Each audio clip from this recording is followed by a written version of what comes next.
You're watching Fox 17 News at 4 on MyTV30. We begin this afternoon with breaking news involving a school bus crash in Madison. Happened Gibson Drive and Due West Avenue. This is a live look from the scene. The bus just drove off. It had been carrying students from Stratton Elementary School on Old Hickory Boulevard. Metro schools tell us that 4 children on board were injured. We don't know how seriously. The bus number is 1630. The school system tells us the students are being dropped off at Planis Fitness, those who were not injured, and parents can pick them up there. Still no word on exactly what caused this bus wreck. Developing now, Metro Police telling Fox 17 News they're investigating after a 12-year-old girl takes her own life. Family members of Tariah Sledge tell us it's an apparent suicide. Now, we're still waiting for confirmation on the exact cause of death. Investigators say that the JFK middle school student had reported having emotional issues and had been receiving treatment.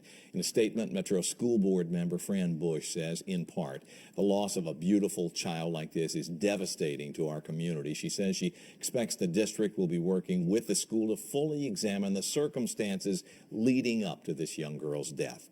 Now, tonight there will be a vigil for the 12-year-old in front of JFK Middle School in Antioch, and that will begin at 7 o'clock. Now, this tragic death comes as a new poll shows 2/3 of parents admit to having trouble knowing whether their child is having normal mood swings or depression. While suicide rates of young people are at the highest in years, researchers say signs of depression can really vary. They include loss of interest in hobbies they once enjoyed, to changes in behavior, to acting sad or irritable. The poll also found nearly 75% of parents feel their child's school should screen all students for depression. Fox 17 News is also following breaking news in Coffee County as we learn there will be no criminal charges filed in the death of Channing Smith. The 16-year-old died by suicide back in September. Relatives say he was cyberbullied and outed as gay on social media. His family says teens released screenshots of texts between Smith and another young man. Smith's family says he shot himself later that night. The district attorney says he's determined no probable cause to believe any crimes have been committed. Now, at the same time, we want to remind all of our viewers that there is always help if you or someone you know or love is contemplating committing suicide. Tennessee Crisis Hotline is always open. We've got that number on your screen right now. And you can also text TN to 741-741 if you feel like it's easier to text a message than it is to speak with someone on the phone.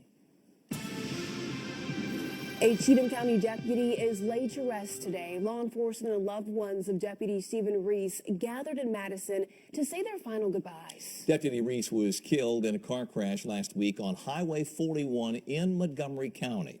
Reese leaves behind a wife, a daughter, and a son that we know also works in law enforcement. Those who knew Reese say he's an irreplaceable deputy and friend.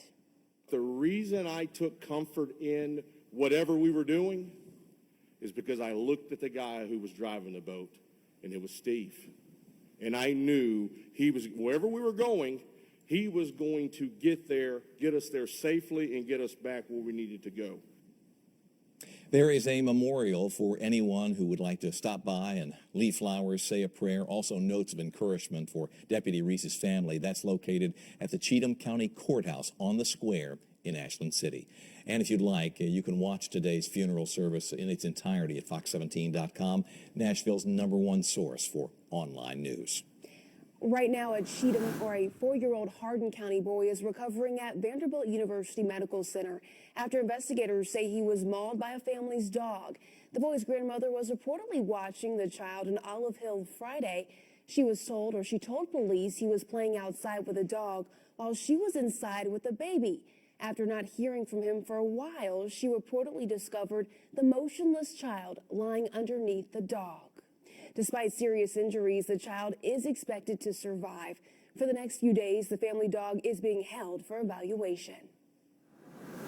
Looking ahead, a study says Nashville has a 57% chance of our local housing market being impacted by a recession.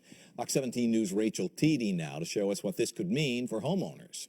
Housing is something we see all the time here in Nashville. When I first started at Fox 17, the ones just down the road were being constructed. Now they're finished, but they've got some new neighbors that are being built right now. Something is always changing here in Nashville. This is in Germantown, and we've got a study that is looking at how housing could be impacted by an economic downturn. So this data comes from Redfin, and some of the things this study looked at was the sale to household income ratio. A good one is 2.6. We are double that, which is not a great thing. It also looked at the average loan to value ratio in buying a home, meaning the more you borrow, the higher your ratio. Ours was at 68%, 80 or lower is actually good. Now it actually